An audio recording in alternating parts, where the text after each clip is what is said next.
Right, I almost had a binge today, and it was the first massive binge temptation I've had in probably 3 to 4 months now, and I just thought I'd come on here and use it as a learning point and talk about it and explain precisely how I'm sat here at now, what are we, coming up to 6 p.m, and I've only eaten 1,000 calories today versus getting to 6 p.m. and already being 4,000 calories deep, only spiraling further into the evening, having tremendously bad self-talk, waking up tomorrow feeling absolutely awful, puffy, bloated, heavy on the scale, and actually really more than just the fat gain, the confidence really damaged that I was a person in charge of my eating habits, that I truly had control over food versus being powerless to it, that I had agency over my weight loss progress, my weight management over the long term, because that literally is the difference, right? We can talk about binge being a couple of thousand calories, and if you think how many calories you eat over the course of 6 months to a year, it's nothing, is it? It's a blip. But the problem is how it derails people mentally and behaviorally, how it just feels like it kicks you back into old you. Here we go again, that sort of self-fulfilling prophecy of, oh my goodness, I always do this. And then you just have this self-identity of, I am the binge eater, and you stay there forever. I'm being a little bit dramatic. It's one mistake, it's one slip, but this is what we do. We see it as evidence that we're a failure, that we'll never get charge of never get control of this. Anyway, I digress. I'm not gonna go into why I almost binge earlier. It doesn't matter really what the stress trigger was. I talked about it on my Instagram, so you can go there if you wanna learn more. But basically, I was fighting reality. Something was a certain way, I was fighting it, like we all experience this stuff every day. I was fighting it hard though, because I really felt so expectant of a certain outcome, because I thought I had all my ducks in a row, done all the paperwork for this vague thing, and I really had done my research, and there was just one thing that I felt I wasn't told. And I couldn't even say it was my mistake. I felt I wasn't told it, and I was clinging on, and I was fighting. And as I got this news, I've been doing this a long time, so I've developed a reasonable, I'm not perfect, a reasonable amount of awareness of this, but I immediately noticed my brain go, food. And it did it in a split second, and it did it on such an unconscious level, because I realized on the way to said location where I was handing in the paperwork, I saw a Foodland grocery store. I think they're a chain here in Bangkok in Thailand, and I saw it. And I knew, I bet they've got Ritz crackers, and I bet they've got Oreos. And unconsciously, that was there. I didn't even remember even observing that much the Foodland store. I never thought to myself, oh, I need to go in there to get X, even innocent healthy things. Oh, I need to go in there to get a bottle of water, a bit of fruit would be nice. Oh, I might go there after if this takes a little while and get some healthy provision. I didn't even think any of that stuff consciously. But funny how 20 minutes later, when I'm upstairs having the conversation I was having, my first thought is go to Foodland, get Ritz crackers, get Oreos. Incredible. And I just felt that overwhelming eat, eat, eat. And I'm fortunate I haven't felt that for a long time. I'm a big binge eater in my past. Please don't mistake my current physique as any reflection of my old food habits. That's why I'm so damn passionate about this stuff. That's why I love talking about this stuff, because believe it or not, I have lived it. I know my before photos are a long time ago now, and anyone new to this channel will be like, you're just a fit person, you don't know what it's like to be overweight or to suffer with food. I've been there. Anyway, I'm making this too much about me, but that was the example. That's what happened today. The food thought was so overwhelming. So how did I counteract it? First thing is calm. First thing is you take that deep breath. This is all the new age practice that's so obvious, but we don't do it. When we're stressed, it's such a highly charged emotional state that you just automatically and unconsciously look for your soothing tools. So you need to disrupt the time, or you need to slow down, delay rather, the time it takes for you to feel the trigger and subsequently the prompt to go and get the soothing tool. Again, a lot of this is happening on a very deep behavioral level. You're not necessarily conscious of this, but you need to pause long enough to create that delay between the action, so in this case, binge eating, getting those crackers, and thinking about, I want to binge eat. I needed to delay. So what I'm doing is I'm pausing, I'm slowing down because it's so charged, it's so fast. Emotional binge eating is like this itch that you really believe you need to scratch in the moment. When you're out of it, you can see it and you're like, oh my God, what a fool I was. I really didn't need to do any of that. Why did I convince myself I did? It's so fast. Your brain doesn't even have a chance to play devil's advocate. And so that's where pausing is the first step. And when I pause and when I do a deep breath, I'm not already calm, right? It's a purposeful reinforcement. It's like the equivalent of an affirmation, but with breath. I am trying to calm myself down. I'm not already calm, that's why I'm taking the deep breath. It's an attempt to buy myself time, to calm, to control, to remind myself that I can, because I don't always think it, I can control my emotional state. And so we just pause and we take that deep breath and we try and slow down that heart rate and the really fast-paced thinking that, oh, we've had the stress trigger, we've got the bad news, must go and soothe the bad news because I was invested so heavily and emotionally into it. It really hurts me. I don't want to feel the weight of that. So I'm going to use food because that's what I've done in the past. That's the vehicle behaviorally that I have used to cope. That's the coping mechanism is the correct term. I meant to say that earlier.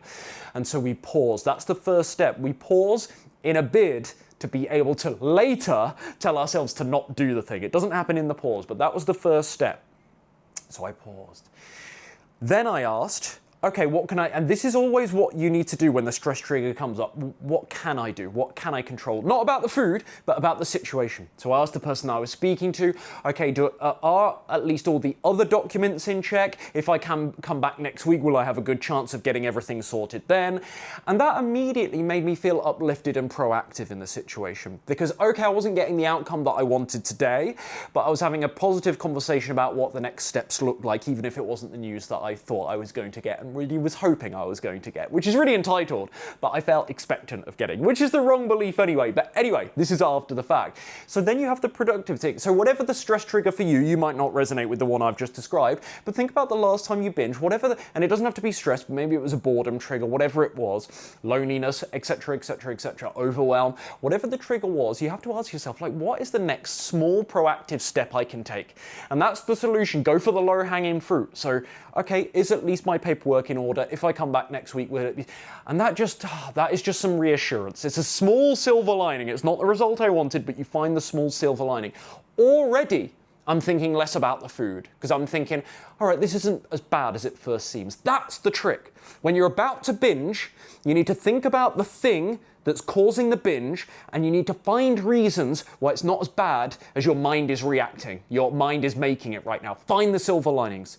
Find the silver linings, and that can just it won't completely remove the thing that triggered you, or the feelings around the trigger, the reactive state. It won't completely nullify it, won't completely quell it. But if you can just knock 10, 20, 30% off it, that's how I felt in the moment today. That already just took me down a little notch in terms of the intensity of the desire to binge. So then I breathe, I stand up, I leave, I say thank you very much, I try to be polite, respectful, even though it wasn't the conversation, the outcome that I wanted. I leave that building. The great thing, this worked in my favor. The great thing was the supermarket today was right downstairs. So I had about 4 or 5 minutes of walking time before I even walked past the supermarket again, that was sadly next to the exit, so that made it even more challenging. But I had 4 to 5 minutes of walking time, and what is better? Answer me this. What is better when you're stressed than walking? It just changes your heart rate, you get moving, takes you out of your head a little bit, offers you some clarity. Through the movement, it can really help you relax. And so I did. So I had that 4 to 5 minutes of walking. I get to the supermarket, I'm still 60% wanting to do this and thinking I'm going to do this. I even have I have such an air of inevitability about it that I'm even thinking not only what I'm going to get from the supermarket, but after I've got the metro back home, what am I going to do near my house? Oh, there's this nice like vegan baked goods shop in town in the center. Let me go and grab X, Y. I'm even thinking that. This vegan baked goods shop that I've avoided for my first 2 weeks here successfully, and I say avoided, I've not been that tempted by it. Even though I haven't even been tempted by it, I didn't even once, honestly, in the last 2 weeks think, oh, I can't wait to go there. But this all comes flooding back when you get into that associative state where I need soothing mechanism. Your brain just knows where to find stuff that you've kind of unconsciously logged. Even though you don't want it or know that you've logged it, you've unconsciously logged, those are all my coping mechanisms, even though you don't know you're doing it. This is how difficult, this is why binge eating is so hard to stop, and why for me, it took me so long, and realistically for you, it's gonna take time, and you must give yourself grace and forgiveness and patience around it, because it does take time, but you can make so much progress, as I hope I'm alluding to here. So anyway, my mind was already 6 steps ahead, not only the Ritz crackers and the Oreos I'm getting here, but what I might eat later. But I'm walking past that supermarket, I'm 60%, and this is the game changer. And I know I've shared this before, other people have too. I'm not the only teacher online to do with weight and relationship with food that teaches this. It's not my idea, it's not profound, but it does really work in my experience. My clients report this back to me all the time. It's not worth it. Or better yet, this is the one I did today. This is what I kept saying to myself today. It's never worth it. It's never worth it. And I just kept saying to myself, it's never worth it, right? You have to, when you're about to binge, what I've found, you can't scold. You can't sit there and go, you're an idiot. Why do you want to binge? That never works. You have to talk to yourself in like this almost soothing, nourishing tone, like a loving parent. Like imagine, I know it sounds nuts, but to cultivate the right attitude of self-talk, what I do is I imagine patting a small baby that I love on the head. There, darling. There, sweetheart. It will all be okay. And that's what I did to it's never worth it. It's not worth it. Don't bother. You'll feel worse after it. You don't need to do that, right? And that's the tone I had. Not, what an idiot. Don't you? Not all of this, why are you thinking like this? Not all of this entitlement, like, oh, you haven't binged for months and months and months. You haven't even thought about binging for months and months and months. Why is this coming back now? And I'm not still being stuck on the thing that caused me the stress trigger. Oh, the bloody paperwork, Letting that go and just going, it's not worth it. It's not the answer. You'll feel worse after. That's the other thing you can do as well. You can kind of set the visualization of how you will feel after, which if you're a binge eater, you already know. Mentally, cognitively, you feel awful. You feel terribly guilty. You realize it doesn't actually fix the thing that caused you to binge in the first place. So whatever negative emotion was causing you to binge in the first place, yes, you had 5 minutes, 10 minutes, an hour of distraction from it, but that life event still exists. The paperwork issue I had, that still exists. It hasn't got any better. Even worse though, I'm adding a layer of guilt on top of it. I'm threatening my own health on top of it. I'm adding more distress, right? I'm adding more negativity on top of it because I've now just gone and binged, right? And because I've set back maybe my health results and my confidence around food, etc., etc., etc. So, that's just cognitively. The second part I meant to say is physically too. Just this is the worst part. That's for me anyway. That stuffed full feeling. And I just started playing that visualization in my mind. I was like thinking about being, do you know what I did? I was like, oh, imagine yourself being that little gremlin. You know, I like the gremlin anecdote.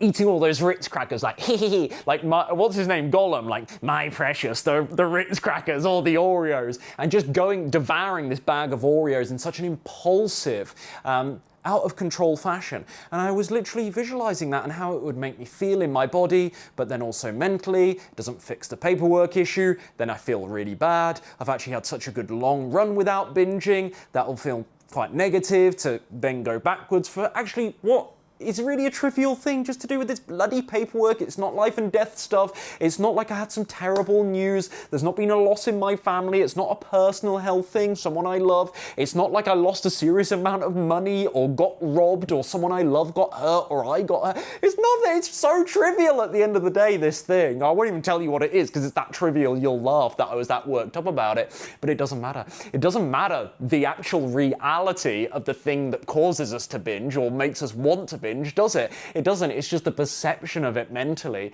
and just that association with, I've got to go and use the coping mechanism because this is making me feel a certain way that I don't really want to feel or confront right now.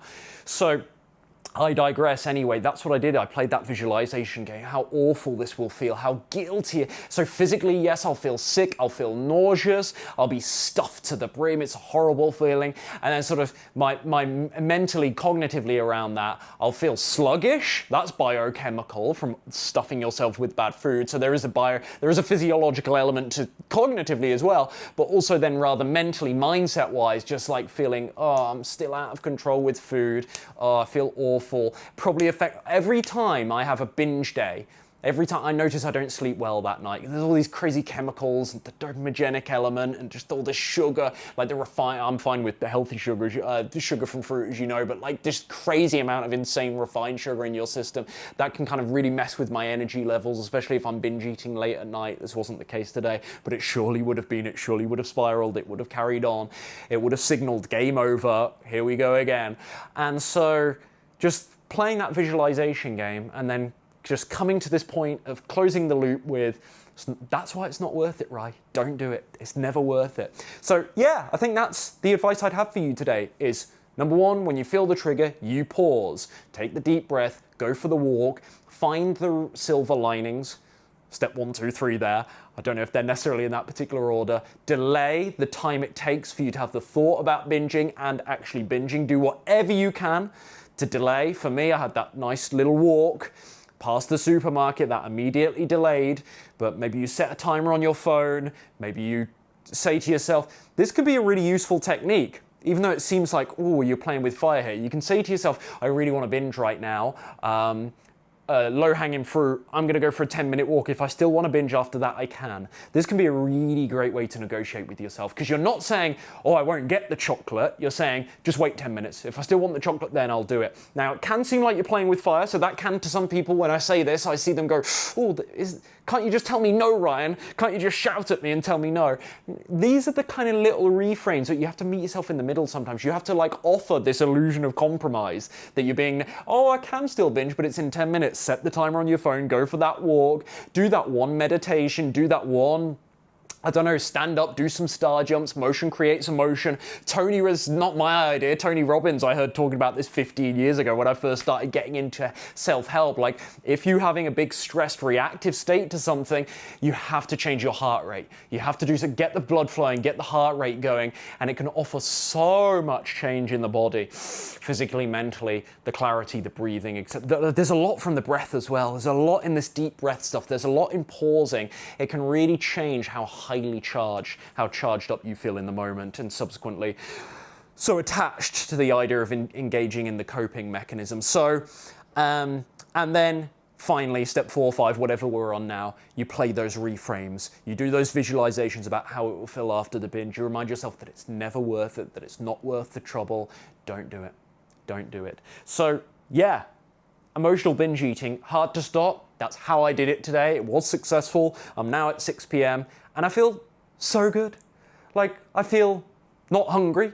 I don't feel like I want to go back and go and get those things that I spoke about. I feel so clear. I feel proud of myself. Even though I've been doing this a long time and I've overcome many binges, not to blow my own trumpet, I still struggle sometimes, but I've overcome so many binges, so you would think that little moments like this, I don't take too much pride in it, but I still do, because I was close today. And that is so much more powerful, productive. This is a great way to feel about myself as the day comes to a close versus what could have been and what was close to being and what would have historically been. And it just means I wake up tomorrow feeling, again, so confident, so controlled around food, so stable, so at peace with my relationship with food. And that's a night and day difference with how I feel about myself when I wake up after a binge. So that is my advice for what it's worth on breaking, or in the moment anyway, navigating the binge with a real-time example today. So I really hope this helps you out. If you want help with all of this stuff, work with me one-on-one. If you need help not only losing weight, this is the important thing for sustainability, to feel controlled, like you can do this for life, confident that you can maintain your weight for life. You can't just lose weight, you need to fix your relationship with food, right? We've all done things where we've lost a bit of weight, but the relationship with food hasn't changed enough. So as soon as we get to the goal weight, we just go right on back. Or as soon as we go off plan, we have that first wobble, that first binge, or that first vacation, we're back to old us. This is why, again, we talk so much about habits and behavior and mindset here, because weight loss isn't just fix your food, fix your exercise. You need to change more deeply with all of this stuff, with all of these food habits, these food addictions, the binge eating, the emotional eating, the cravings, etc., etc. You need to change internally. You can't just lose weight. It's not enough. I know it's what I talk about here, but it's not enough to lose weight. You need to change. You need to go through that deeper level of transformation so that as you're losing the weight, there is this sense of also calm, more controlled around food. And it won't be linear all the time. It won't feel perfect. The progress will feel slow at some times, but I've been at this a long time myself. Like I said, it took me a long time to get over binge eating. Very long time. Even though it was getting better, it was very non-linear. I felt like I was slipping backwards sometimes. I wasn't. That was just my perception. But you keep going, head in the game. And the other big insight I would give you here, I see this with my clients, I see this in myself, you can lose weight a lot more quickly than your relationship with food changes. So just give yourself some patience, some grace for that. It will all come. If you need help with all of this, links to my coaching will be below. Hope this helps you out. See you in the next one.